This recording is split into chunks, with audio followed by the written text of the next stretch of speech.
Hey, what's going on? What's going on? Ooh, what's going on? All right, quick video. I decided I'm gonna do quick 10 questions so you can get to know me. Just know my glasses are dirty, man.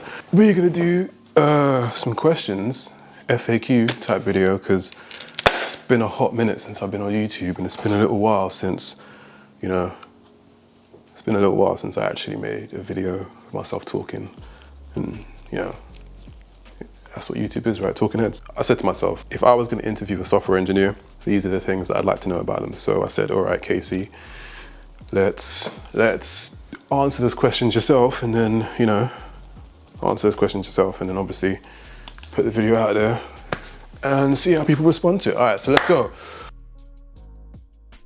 I make apps that go on iPhones, iPads, Apple Watch, Apple TV. Previously, I worked on 7-Minute Workout. I've also worked on an app called Homer. I've got an app myself called Study Break that's on the App Store. It's got over 100,000 downloads, so I'd say, I'm quite experienced. So when I code, I like to listen to, really it depends on the mood that I'm in. If I'm in a hype mood, then it's probably gonna be house music or hip hop. If I'm in a chill mood, usually like first thing in the morning when I'm doing code reviews and just kind of checking out my tickets on Jira, what I'll do is I'll put on some lo-fi hip hop or some classical music. I've been listening to a lot of classical music lately. Puts me in a good mood, puts me in a nice chill mood, especially when it's days like this, when it's grey outside.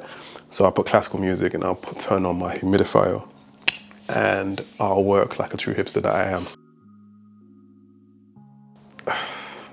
Tabs, man, 4 all the way.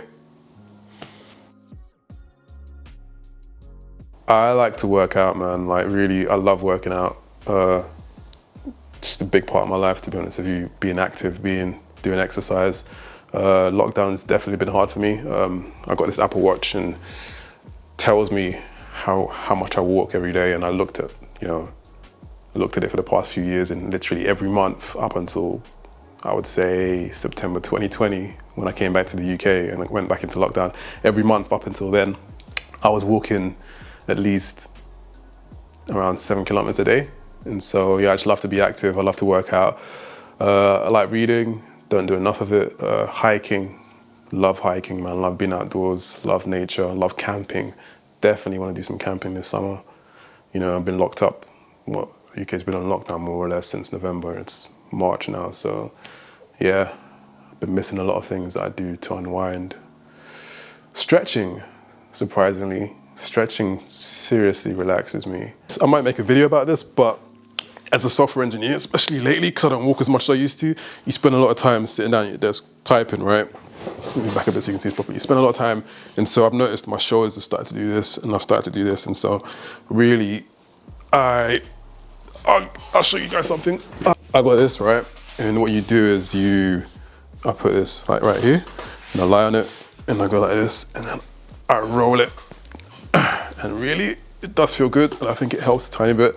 But this and a standing desk, 2 things that I think counteract the negative effects of sitting at a desk all day. Both. I like both. I like tea, I like coffee. Depends on my mood, depends on the day. I think coffee first thing in the morning, that's a habit that I kind of built up. But tea throughout the day, especially once it's past around 2 or 3 p.m. I'll stick to tea, because coffee, if I drink coffee like around 4 p.m, I can't sleep. I got these headphones, yeah? These Bose noise cancelling headphones. And I got these because a friend of mine was actually working for Bose and he got me a discount. Because prior to that, I was like, what do I need noise cancelling headphones? So he was like, bro, listen, yeah, if you travel, you need noise cancelling headphones. And so he sold me these. I'm pretty sure he got commission on them, but they really do the job. I recently did a little Google search just to see, what are the best noise cancelling headphones? And no one listed these because they're quite old. These are quite a few years old now, but they do the job. And I do like to listen to music on my speakers when I'm working, but there's something to be said about the experience of listening to a song you love on noise cancelling headphones. And so sometimes you'll catch me when I'm working and I'll classical music, coming through these headphones, or just like chill music, man, lo-fi hip hop, that kind of thing. But yeah, so I guess headphones, I guess, sometimes. Most of the time, headphones, sometimes speakers. That's a good question. It's a proper mad question, that. Merge or rebase, yeah? Merge or rebase? Rebase. I like my commit history to look clean.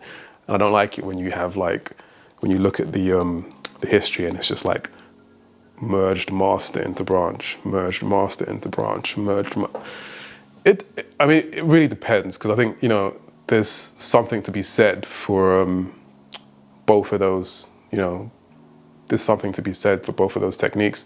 I think you shouldn't be too much, you know, tied or wedded to one or the other, because I do think, you know, merge has its place, and I definitely think rebase has its place, but generally speaking, I rebase a lot. The only time I kind of wouldn't rebase is if I've been working on a branch for a really long time, and when you do the rebase, it kind of destroys the Git history to the point that you can't see the truth of when you actually made those commits. And sometimes I do think that's helpful to be able to look at, hey, this is the commit that I made on this date. So let's say you're working on a branch for like a month. Well, that's a bit crazy. A sprint. Let's say you're working on a branch for about 2 weeks, and oh, my hands are dry. Yeah, let's say you're working on a branch for about 2 weeks. You don't want to just like rebase, because one of the commits you might have made right at the start of that work, all of a sudden, instead of saying, I don't know, the 1st of March, it's going to say the 15th of March. And sometimes, you know, that's not an issue, but sometimes it is. So yeah, that's my long-winded answer to that question. I would say mix and match. 2020 was a strange year. 2021 has proven to be a strange year as well, but I've been working remotely since 2017. So it's weird, because a lot of people talk about working from home and working remotely, and they talk about the experience as something that's new to them, that they started in 2020. And so for me, that's been doing it for a while, I tell them, look, this is not the experience that it was prior to this. It was a million times better, man. I used to just jump on a plane every weekend and just say, you know what, cool, I'm going to Spain, I'll see you guys in 2 weeks. Prior to COVID, you know, prior to lockdown, usually what would happen is I'd only work from home if I was feeling lazy that day, if I, you know, wanted to have a lie-in and I just wanted to stay in bed. But most of the time I usually go to a cafe just to get out, you know, of my apartment, and just to be outside, because being outside is really good for you, and just different environments, different atmosphere. And also, it's a lot easier, I think, to focus when you walk somewhere or go somewhere and your specific reason for going to that place is to work. I think it's a lot easier for you to actually focus when you do that. So definitely I say cafes. I never really liked co-working spaces, just because I felt, why should I pay for something that, you know, I can get for free?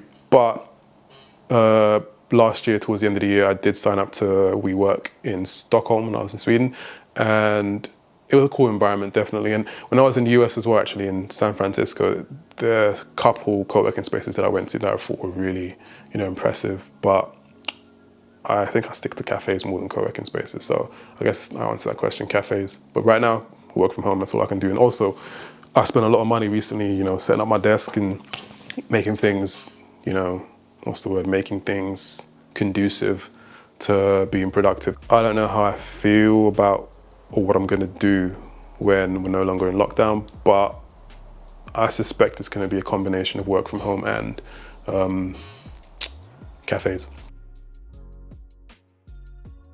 One of my pet peeves as a programmer is when I'm working with someone and they over-engineer something. I hate it. It's like they write the code in such a way that they want to show how smart they are, or, you know, there's a feature that they really like, that they think is really cool, and they want to use it. Instead of thinking, oh, this is the right tool for the job, they think, oh, this is the tool that I want to use. How can I use it for this job? And I hate that. I really hate it. Just, you know, everything has its place. If it's not, you know, if it doesn't fit, don't put it there just because you want to put it there. I get that you want to have fun, and I get that you enjoy doing that, but for someone else that has to read the code, if you've over-engineered it, or if you've written the code in such a way that it's hard to follow when it doesn't need to be, I think that just takes away from, you know, the whole process for everyone. And as a team, that's negative. So for me personally, I hate when people over-engineer things, and I hate when they write code to be fancy rather than to be easily readable. I don't like third-party frameworks. I think I use them sparingly. I only use them when I have to. I don't like them because at the end of the day, we're programmers, man. And it's like, it really obviously depends. If you've got a deadline like next week, you got to do what you got to do to get it done. But I know a lot of engineers, they start a new project and the first thing they do is, hey, import this, import that, download this, CocoaPods, this, Carthage, that, and it's just, I don't like it, man, because really we're engineers, we're supposed to build this stuff ourselves. And obviously if you're gonna be a programmer and you're just starting out, or, this is your career, why don't you just build that yourself, And so after a while, you can start using your own frameworks instead of using other third-party frameworks. And I say this because the problem with third-party frameworks is they might help you out in the beginning because it might make you might want to do this one thing and it makes it easier, but you suddenly take on this extra code base that doesn't belong to you, and you don't necessarily know the ins and outs of how that code works, and that code might not necessarily be, specially designed for what you want it to do. And I think as an engineer, really you have to be very specific and very very selective in saying, hey, does this library really do the thing that I want it to do, or am I just picking it because of convenience? And I think it's a good example of when you can be penny wise, pound foolish. It might help you in the short run, but in the long run, you might actually be adding a lot of complexity that you don't need to add. So for me, I'm gonna go ahead and say I don't like third-party frameworks. I will use them when I have to, when I think it's appropriate, but generally speaking, I don't think it is, most of the time. Love them, man. Like, I don't necessarily like to write them because sometimes it can be tedious and sometimes it can be boring, but I think every project that's more than, a side project that takes a week, every project that's actually a project that you're gonna ship should have unit tests. If I start working for a new company, or I start a new job, or I start a new project and I open it up and there's no unit tests, that's a big red flag. And I really don't think that's professional, to be honest with you. And again, really, obviously, sometimes you don't have time to do it because you don't have time to do it just because, it adds extra overhead to the project. But I think every project should have unit tests, man. Every project that's more than just a few lines of code should have unit tests. That's my personal opinion. I said it and I'm sticking to it. I don't. It's very hard to do in lockdown, and honestly, that's something that I'm working on and I've definitely failed with over the past few months. But according to Boris, we should be out of lockdown in a few weeks. Maybe, we'll see. Ask me again in like 2 months. My dream job, from even before I was a programmer, would be to work for Duolingo. I grew up before mobile phones, well, kind of grew up before mobile phones, but I do remember that period of time when, because I've had an iPhone since 2008. I've had an iPhone since then. And I remember there was a period of a few years where you would download an app and it'd be like, wow, this app enables me to do something that I didn't even know that we could do, or like this is something that changes how my life is. During that period is when I got Duolingo, and to me it just blew my mind because I'd always wanted to learn, a second language, and I'd always wanted to learn a foreign language. And I tried Rosetta Stone, but literally Rosetta Stone was mind-numbingly boring. So when I got Duolingo and I saw the gamification of it, it really just made the whole process of language learning a lot more enjoyable. And I did, I used it for Swedish, I used it for Danish, I used it for Spanish. And my Spanish is not great because I don't really use it anymore, but I did spend a lot of time in Colombia and I didn't take any formal education in Spanish, and Duolingo got me to that.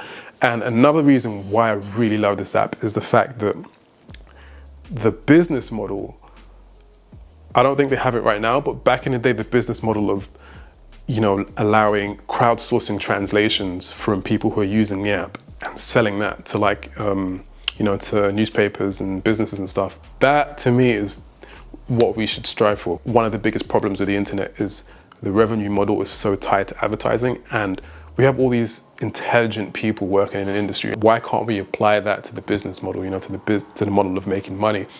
I really think Duolingo did it in a novel way, and in a way that wasn't intrusive and didn't rely on,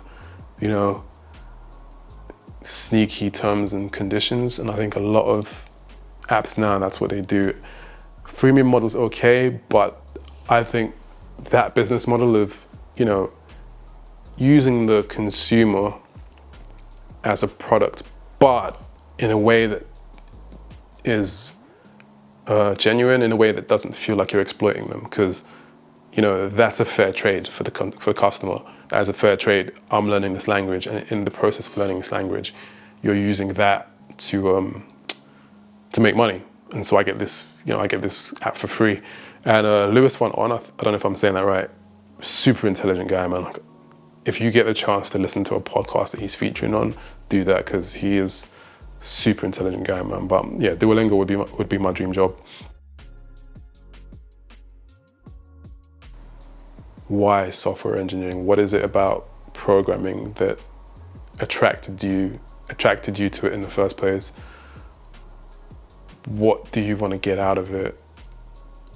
Is it the money? Is it the enjoyment? Is it the creative aspect of it? Is it the technical aspect of it? I just really want to know why you like programming, or why you're interested in programming at the very least. But yeah, that's what I would say. All right, yeah, so those are my questions. I hope you liked the video. Yeah, I don't know what else to say, really. I don't want to do that YouTube thing of subscribe and like, no. But yeah, if you got any more questions you want to ask me, just, there's a comment thing right here. Just, make the comment and I'll answer them as and when I can. But cheers, guys. I'll catch you later.